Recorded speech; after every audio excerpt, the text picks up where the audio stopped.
Assalamualaikum warahmatullahi wabarakatuh. Apa kabar teman-teman semuanya? Semoga kita tetap dalam keadaan sehat walafiat. Dan teman-teman, aku tidak bosan-bosan mengingatkan, jangan lupa berdoa kepada Allah. Semoga Allah selalu melindungi kita kapanpun dan dimanapun kita berada. Oke teman-teman, di video kali ini aku akan sedikit bercerita tentang kisah Nabi Muhammad dengan pamannya Abu Thalib. Jadi teman-teman, Nabi Muhammad itu kan merupakan role model kita, suri tauladan kita, orang yang cocok kita jadikan panutan dalam kehidupan ini kalau mau sukses dunia dan akhirat gitu teman-teman. Nah, ternyata di balik suksesnya Nabi Muhammad itu tentu ada orang-orang yang rela berjuang hidup dan mati untuk membantu Nabi Muhammad menyebarkan dakwahnya gitu. Salah satunya adalah paman beliau yaitu Abu Thalib.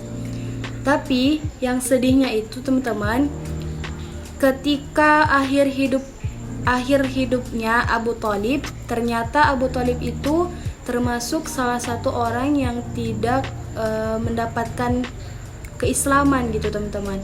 Abu Thalib melindungi Rasulullah dengan dakwahnya.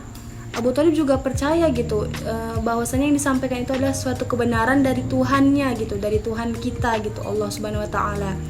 Tapi ternyata di akhir hidupnya juga Abu Thalib belum menyatakan dirinya masuk ke dalam Islam. Nah, tentunya Rasulullah sebagai orang yang menyampaikan dakwah tersebut, melihat orang yang dia cintai tidak memeluk Islam pada akhir hayat hidupnya, pasti ada perasaan sedih gitu teman-teman. Tapi ternyata Allah juga sudah menjawab di dalam Al-Quran, di surah Al-Qasas gitu teman-teman. Bunyi ayatnya itu seperti ini. A'udzu billahi minasyaitonir rajim. Bismillahirrahmanirrahim. Innaka la tahdi man ahbabta walakinallaha yahdi man yasha wa huwa a'lamu bil muhtadin.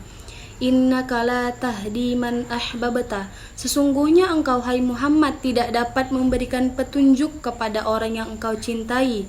Walakinallaha yahdi man yasha. Akan tetapi Allah lah yang memberikan petunjuk kepada orang yang dia kehendaki. Wa huwa a'lamu bil muhtadin. Dan Allah lebih mengetahui orang-orang yang mau menerima petunjuk tersebut. Jadi teman-teman, dari ayat ini kita juga mengetahui gitu bahwasannya ketika kita menyampaikan suatu perkara, yang perkara itu menurut kita baik dan sesuai dengan syariat Islam, namun orang yang kita sampaikan perkara tersebut atau teman-teman kita, orang-orang yang kita cintai ternyata tidak menerimanya atau tidak mengikutinya gitu teman-teman, tidak meyakininya. Nah, itu bukanlah tugas kita untuk memasukkan keyakinan ke dalam hati mereka atau memaksa mereka untuk meyakininya juga gitu. Itu bukanlah tugas kita, melainkan itu tugas dan haknya Allah gitu teman-teman. Hak kita itu hanya sekadar menyampaikan kebaikan, kebenaran yang sesuai dengan syariat Islam. Tapi yang memasukkan hidayah dan keyakinan ke dalam hati orang-orang yang ada di dunia ini, itu adalah haknya Allah gitu teman-teman. Terus teman-teman, aku juga pernah berpikir sering sih beberapa waktu belakangan gitu kan, kenapa ya semua orang-orang di dunia ini ada yang baik, ada yang buruk. Terus kenapa ya nggak Allah buat aja gitu seluruh orang yang ada di dunia ini berbuat baik, mengikuti perintah Allah, masuk ke dalam agama Islam. Jadi kan dunia ini tentunya lebih nyaman, damai, aman, tentram gitu teman-teman. Tapi ternyata Allah juga sudah menjawab hal yang aku tanyakan tadi di dalam Al-Quran. Itu terdapat di surah Yunus ayat 99 sampai ayat 101. Jadi bunyinya gini teman-teman. A'udzu billahi minasyaitonir rajim. Bismillahirrahmanirrahim. Walau syaa rabbuka la'amana man fil ardi kulluhum jami'a. Afa'anta tukrihun nasa hatta yakunu mu'minin. Wa ma kana li nafsin an tu'mina illa bi'iznillah wa yaj'alur rijsa 'alal ladzina la ya'qilun.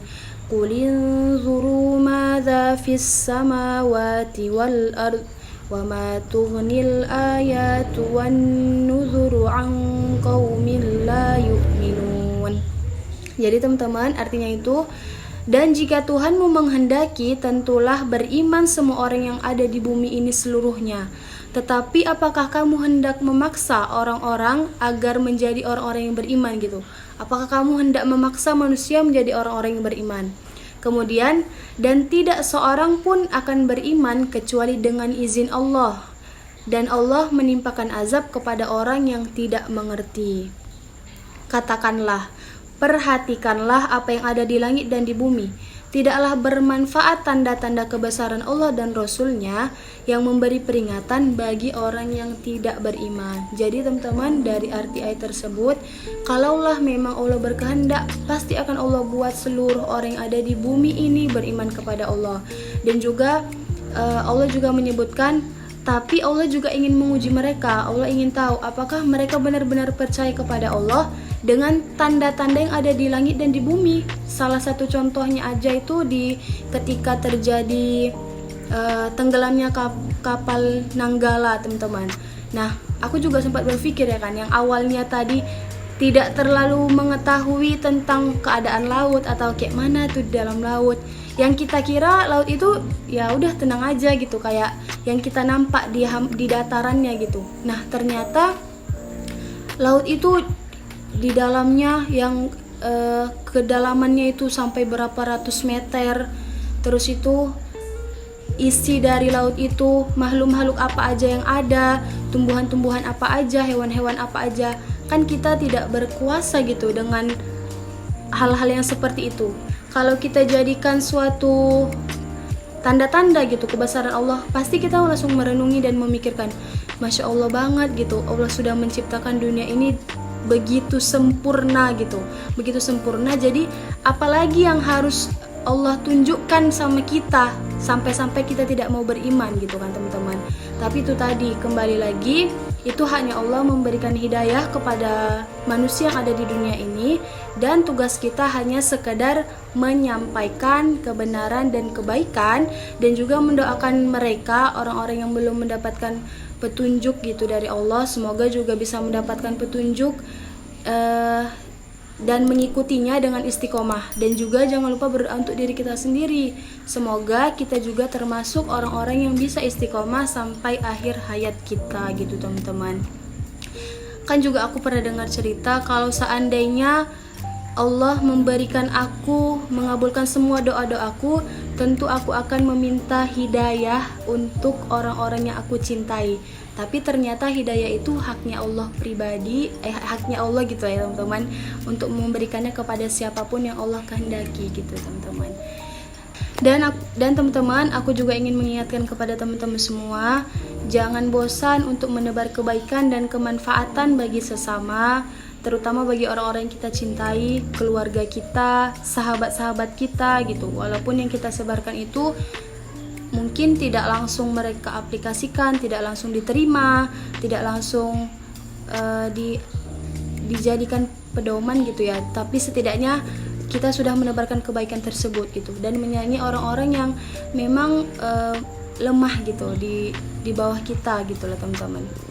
Oke teman-teman, jika kalian menyukai video ini, boleh tinggalkan like dan komen di bawah. Dan jika kalian mendukung channel ini, boleh di subscribe dan di share ke teman-teman yang lain. Sekian teman-teman, terima kasih. Assalamualaikum warahmatullahi wabarakatuh.